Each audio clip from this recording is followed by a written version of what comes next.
Programa Educando Sentimentos 2025. Construindo dias felizes.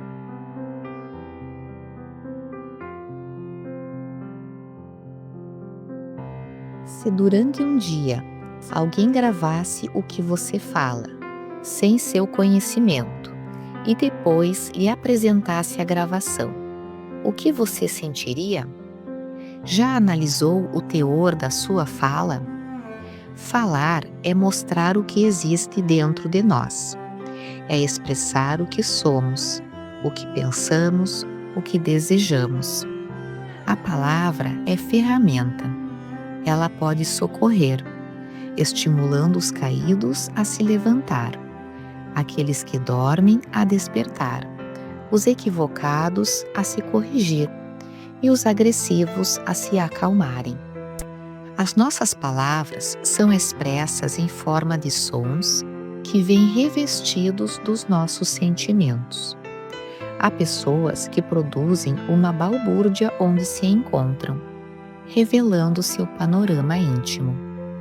É essencial que desenvolvamos a vigilância e o autocontrole sobre as palavras. Enquanto não as proferimos, são nossas prisioneiras e temos sobre elas total domínio. Quando lançadas para fora, acabamos tornando-nos, muitas vezes, prisioneiros delas, pela lei do retorno. Vale a pena lembrar, ainda, que a faculdade da fala nos foi dada por Deus para construir e edificar, evoluir e promover o crescimento próprio e dos outros. Uma palavra gentil é um bálsamo a quem a ouve.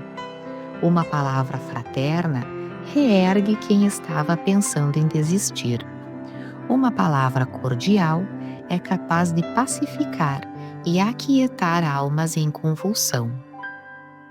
Seu desafio: passe o dia sem falar palavras negativas. A cada dia, você renova o propósito e assim se renova. Leia o texto na íntegra no livro Construindo Dias Felizes, de Cláudia Scholl, segunda parte, capítulo 40.